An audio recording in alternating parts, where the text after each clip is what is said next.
Assalamualaikum warahmatullahi wabarakatuh. Alhamdulillah kita kali ini bisa review lagi sebuah usaha sampingan yang mungkin bisa menjadi referensi bagi dulur-dulur yang mau mencari pekerjaan sampingan atau mencari penghasilan tambahan. Di sini kita akan sedikit infokan tentang sebuah gagasan yang mana makanan ini terbuat dari beras dan pembuatannya pun sangat mudah. Bumbunya pun tidak neko-neko. Semua orang pasti bisa mengerjakannya, yaitu sebuah makanan dari beras yang mana kita ambil keraknya atau bahasa Jawanya intip. Nah, di sini kita jemur sampai kering. Kalau sudah kering nanti kita goreng. Nah, itulah yang akan kita bahas kali ini.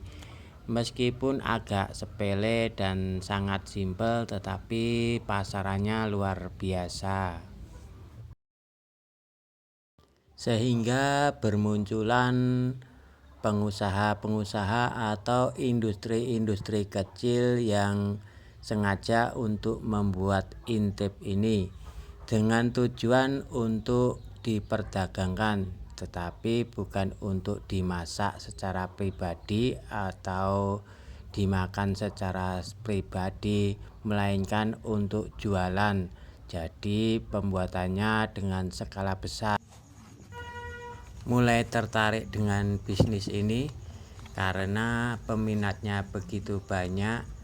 Nanti insya Allah penjualannya pun juga sangat mudah dan kita pun juga akan mendapatkan penghasilan sampingan meskipun dari sebuah kerak ini.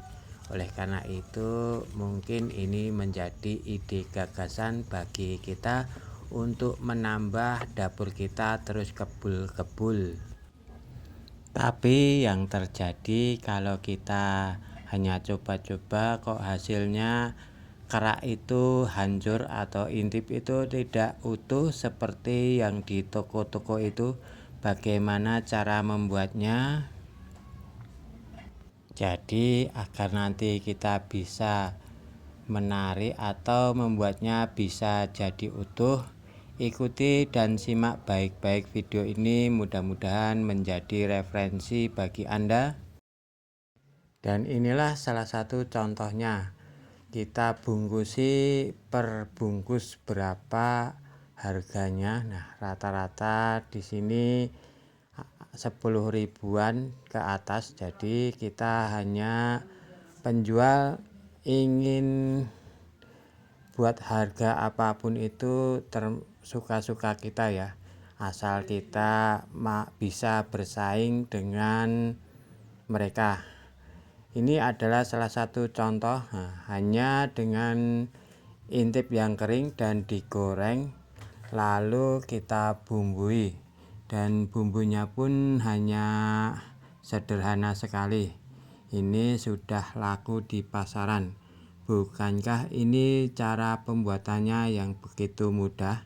Lalu kita intip juga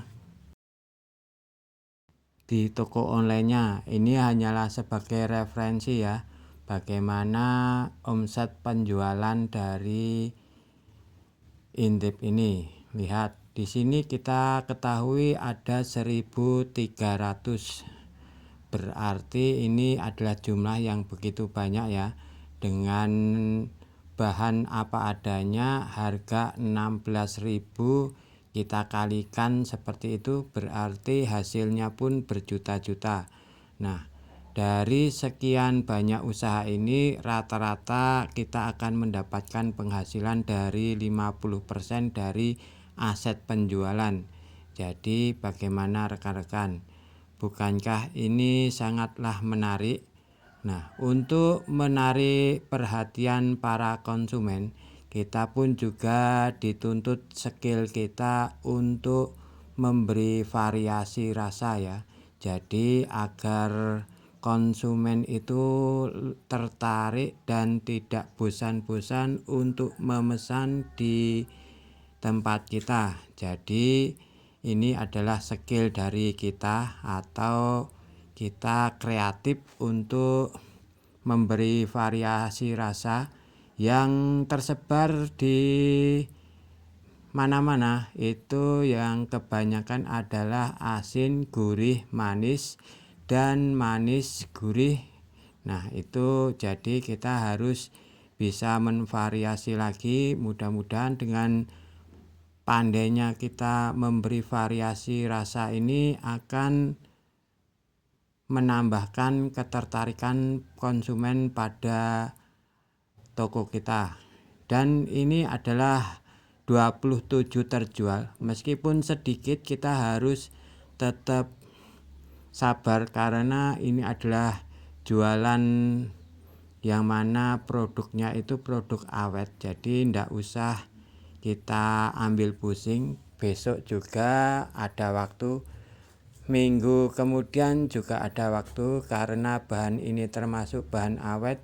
Jadi kita santai saja. Bukankah itu sangatlah menarik untuk kita coba? Kalau lewat offline, kita gunakan saja warung-warung sekitar kita titipi, atau mungkin juga toko-toko sekitar kita juga ada. Dan ini adalah kesempatan besar bagi kita karena produk ini tergolong langka. Jadi dan juga gunakan pasar-pasar terdekat untuk kita masuki produk kita, karena produk kita ini masih langka, maka bisa dijamin produk kita mampu bersaing dengan produk-produk lain. Oleh karena itu kita hanya mempertahankan kualitas dan rasa, karena sesungguhnya kalau kita ingin memasarkan sesuatu, kalau kualitas itu ada, pasti kita bisa mampu bersaing dengan produk-produk lain. Mungkin dari sini bisa jadi referensi gagasan usaha bagi dulur-dulur yang mungkin sulit mencari pekerjaan. Mungkin ini bisa dicoba. Lalu bagaimana cara membuatnya? Ya, beginilah cara pembuatannya. Setelah nasi dikaru, lalu diliwet, dimasukkan ke dalam sebuah kendil, lalu dibentuk sesuai biar rapi, dan selanjutnya lalu kita masak. Mungkin membutuhkan waktu, pokoknya sampai mengering dan menjadi kerak. Dan rahasia dari pengambilan agar tidak pecah yaitu dengan cara dicelupkan ke air, ya rekan-rekan atau dulur-dulur. Ini adalah rahasia di mana bisa terjaga, cara pengambilannya bisa mudah. Ini adalah salah satu referensi bagi panjenengan yang ingin berjualan atau mencari pekerjaan sampingan. Mudah-mudahan sedikit info ini bisa memotivasi kita dalam bekerja dan berusaha. Tapi jangan lupa tetap ibadah dan sedekah. Mudah-mudahan dengan banyaknya ibadah, maka kita juga akan dipermudahkan dalam mencari nafkah. Mungkin hanya itu saja yang bisa saya sampaikan. Sedikit kata, banyak terima kasih. Tetap dukung dan support channel ini. Mudah-mudahan bisa bermanfaat dan mengurangi pengangguran, banyak acara maksudnya.